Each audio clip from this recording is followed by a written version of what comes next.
morning. Hello, Band World, and welcome to episode 15 of Stuff Band Directors Wish They Had Time to Teach.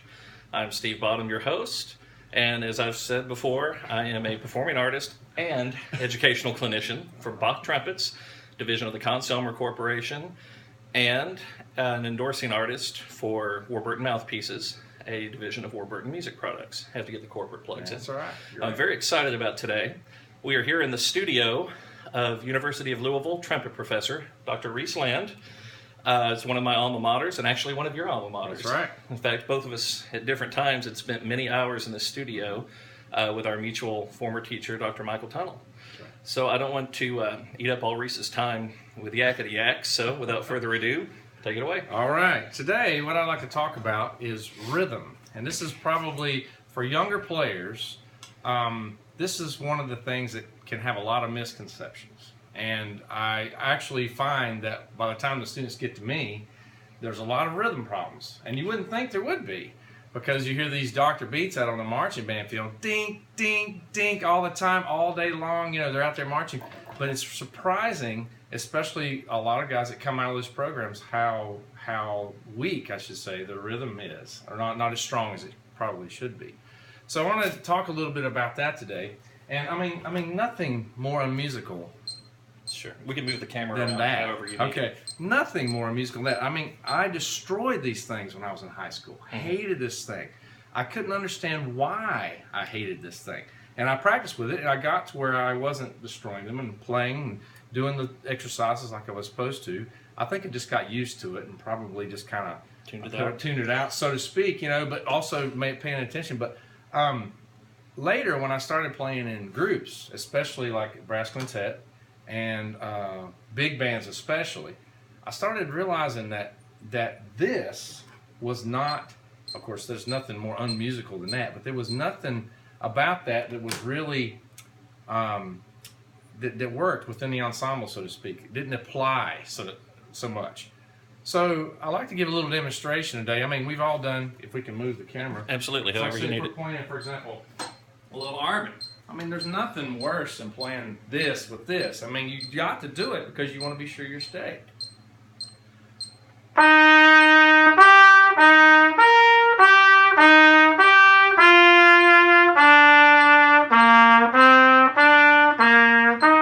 For example.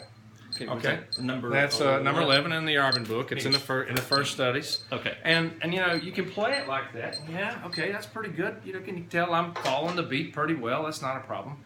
But it's so interesting. I mean, if you're listening to the outsiders, and I think about my mom who listened to me play in the basement for years doing this kind of stuff with this. I mean, it's got to be the most annoying thing ever. Never mind when you stop playing and it's still going. How about we try something new? This is what happened after many years and studying with actually Mike Ewald, who was another big teacher of mine up at the University of Illinois. Yeah, he was a good friend to me when I taught at Mizzou. Oh, he's such a great teacher. Very, very good man. And one of the things that he put into motion me, I was working on a big lick from Petrushka, the famous orchestral excerpt that a lot of people know, and I could not get it up to tempo. And I practiced with the metronome, la la la la la, and then one day he did something completely new. Let me show you this. He had this little keyboard in the office, and he did this. Whoops, sorry, hold on, get this going. Completely changed how I played Petrushka. Oh man, I could play it at tempo, any tempo that I want to. Look what happens when you do Arvin with this. 1, 2, 3.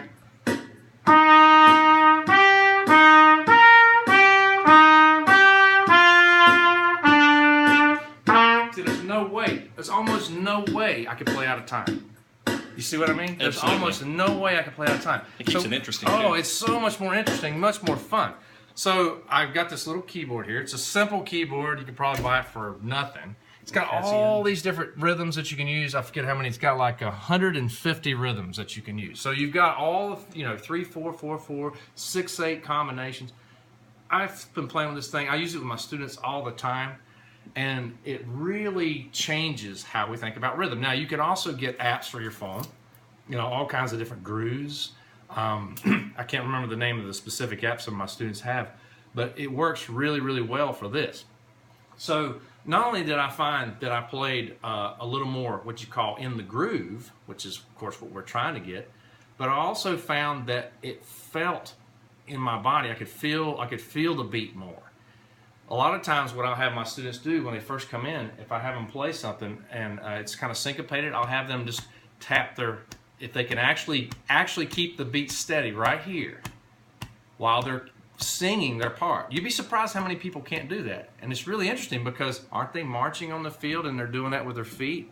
A lot of times they're out of step yeah, too. well, that too. Never mind that. But the idea is that a lot of people really have a hard time actually feeling a steady beat. And I think with something like this, that we start to get what we call a groove. I like the concept of groove. A groove over metronomic time. Now, I would dare say to some of our band director friends, if you would try this on the marching band field, if you could get the style, according to the style of music, and maybe not even to the style of music, maybe it's completely off the style of music. For example, in the Canadian brass, Ronnie Rahm and those guys used funk beats with Baroque music all the time. And it made it groove. It had a groove to it. If you would try this with your marching band music, instead of the dink, dink, dink, which, I'm sorry, but that thing's just annoying like an to listen ice to. pick through the air. And no one really, I've watched, I go to work in marching bands and they tune it out. So if you could go and try that, you'd be really surprised at what happens to your band. All of a sudden they're in a groove and they feel it. It's about feeling it. Feeling the music, feeling the beat. And then you don't have to worry about, okay, am I out of time, am I in time? You just know it. It's just there. Well, it works. We're the same age, so we're both old enough to remember those disco beats that they did to classical music in the late 70s. Absolutely. Beethoven's Fifth, Bach. Sure. And you play along with that. There's no way you could get lost on those. I mean, it's remarkable. So I noticed this from playing in the big band especially, and of course in the trumpet section, we're not too far from the drummer usually. And there's some really good drummers here in Louisville too that make it really, really easy to play with. And I noticed what it is that we're subdividing the beat up. We're subdividing the beat up, and of course the drummer on the keyboard is perfect. It never misses a note. And that helps. If you've got a really, really good drummer or a machine like this, or we call it a step sequencer on the computer, or something like this that has a groove, completely change how we think about rhythm because it's a feel as opposed to ding, ding, ding, just a pulse. The pulse will improve with this happening. So anyway, that's the idea. Outstanding. All right. Anything more to add? We've still got a couple of minutes. Got a few minutes? Oh, okay. Well, I think the other thing you could talk about, a lot of times when we have a piece that's really fast, let me think about something right here. Ruslan and Lumilla.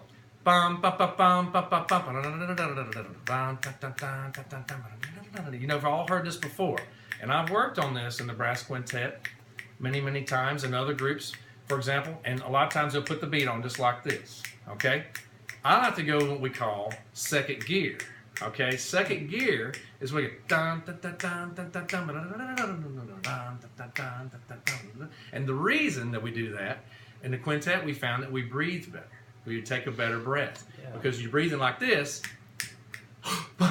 you can never get the breath right, and you're always tense, and you can never get it. When we breathe like this, or 1, 2, so we can do that. It even got to the extreme that we played Ruslan so fast in the quintet that we'd play it in 1. You see, when we would feel it in 1, because we had the subdivision so strong that we could do that. Sure. When we take the breath, it was amazing what would happen when we did this. I bet it was much smoother and less frenetic. Oh yeah, totally calm, and you're just flying. You're absolutely fine. Well, think about you in a car. If you're going down the road in first gear, 55 miles an hour, that's exactly. In the car, you put it in second gear, it brings it back down where the RPMs are right. So it allows you to calm down, okay? It allows you to calm down with a fast rhythm thing. So you might try this also with your concepts. Maybe if you've got your keyboard or whatever, take it into halftime. Take it into halftime. Or if you can't get the subdivision right, take it in a double time to get it right. So there's all kinds of things. But one thing I find, if we can slow the rhythm down and do everything within basically the 50 to 100, 120 range, all the time, no matter what the tempo is, that you'll find that your breathing and your body rhythm will slow down and relax. Even your heart rate will slow down, which is of course good when you're on stage. You know, I wish I had you around about 10 years ago. It's great that you picked Ruslan, because at the Missouri State Convention, when I was teaching at Mizzou, our faculty brass quintet played that tune. And, you know, it was clean, and we had good players in the group, but I remember it was kind of, well, frenetic. Yeah, right. It would have been nice to have had that approach and be more relaxed with it. Just calm, just relax, exactly. That's what you're looking for. And of course, with your kids, too, they're out there, they're working, they're carrying on the field, for example, and they're doing their thing out there, and all the tension that creeps in easily in marching band as it is. If we get them just to calm down with this, change their mindset, change their breathing, wow, it's remarkable what it does. Outstanding. All right. Well, I've learned a lot today. I hope everyone else has too. You are welcome to guest host the show anytime. Oh, yeah, of course. So, my pleasure. Thank you again, and until next time, thank you for tuning in. Bye-bye.